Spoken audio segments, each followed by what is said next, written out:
Барысы да 1909 елда башланып китә. Бөгелмә һәм Сембер шәһәрләрен тоташтыру өчен тартылган тимер юлдан.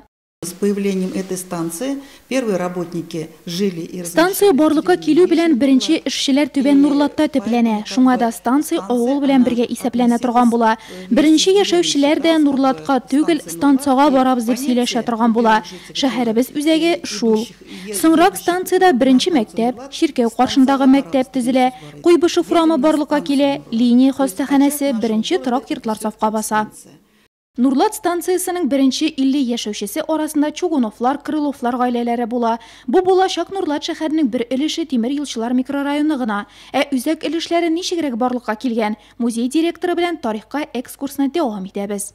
В 1924 году 1924 елда Зирекле авылы егете Гайсә Әхмәтшин Кошки станциясе янындагы Александр Таль авылына килә. Анда немец гаиләләре яши торган була.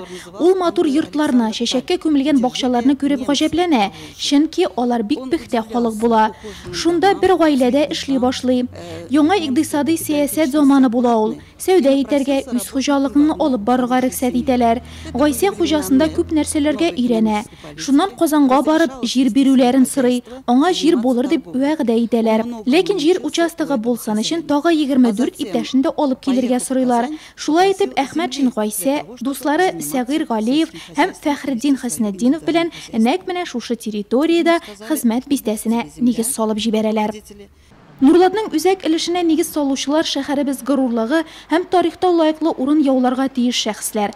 Ул чакта хәзерге Пушкин урамы Пролетарская, Вахитов урамы Гайсә тыкыргы исемен йөрткән. Хезмәт бистәсенә нигез салучылар яшәгән җирләр Нурлатлы Наилә Мәгыйзовага аеруча якын. Бабасы йөргән сукмаклар урынында бүген чәчәкле мәйданнар, киң юллар, күп катлы йортлар. Безнең балачакта әби сөйли иде. Бабайның монда ничек эш, семья килеп 25 елның кизенә арыш кырына землянкалар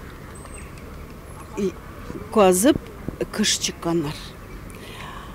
Яз башыннан 26 елны. Аннан инде кыр эшләре башлаганнар. Шуның өчен алар инде кыш килгәннәр. 26 елның язында әбиләр, бүтән семьялар инде барысы да балалары белән килгәннәр. Башлау шул 25 елның кизеннән булган. Аннан соң инде күбесе 27 елдан 28дә 30га хатлы килгәннәр. Безнең бабай әйткән, да бу монда булса безнең җирләрне, мондагы җирләрне ала алсак, безнең халыкка киләчәк була әйбәт. Тимер юлы бар дигән. 1930 елда Нурлат станциясе Октябрь районы үзәге итеп үзгәртелә. 1937 елларда Нурлатта 3600 ләп кеше яши торган була. Сугыштан соңгы елларда беренче сәнәгать предприятиеләренә нигез салына, кара алтын эзләү башлана, шикәр заводы төзелә. Киләсе елда ул үзенең 60 еллыгын билгеләп үтәчәк. 61 елдан башлап Нурлат район карамагындагы шәһәр статусын йөртә һәм анда яшәүчеләр туган шәһәрләре белән горурланып туймый. Нурлатны туган көн белән котлыйм. Нурлат без килгәндә кичкенә генә шәһәр иде ул. Шәһәрдә тегеле Октябрьский районына иде. Безнең килгәнгә хәзер 60 ел инде гомер. Шуннан бик матур иттереп үсте инде. Хәзер шуның үскәненә, үзебез картайганга шуның үскәненә шатланып яшибез. Нурлат яшәрә генә бара, үсә бара, яшәрә бара. Безнең матур шәһәребезне 108 еллык яше белән кайнар тәбриклим. Шулай матур булсын, үссен, ныгысын. Нурлатка шулай матур булсын дип телим. Шундай халкы тыныч булсын, бер-беребезгә шундай мәрхәмәтле булып яшәргә насыйп итсен. Головаларыбызга исәнлек, саулык телим, бөтен халкыма исәнлек, саулык телим. Нурлатны туган көне белән котлыйм. Елдан ел шулай матур булып, тынычлыкта исән-сау яшәргә насыйп булсын. Нәкъ менә Нурлатлар әйткәнчә 108 яшьлек булса да шәһәребез бик яшь әле. Басу кырларында комбайннар гөрелтесе, урамнарында шатлыклы балалар авазлары, оешма предприятиеләрендә тырыш һәм эшчән халкы, еракларга сузылган микрорайоннарында күккә ашкан йортлары. Киләчәге өметле. Шуңа да туган көнең белән сине Нурлат. Бу шәһәр безгә бик якын, үзебезнең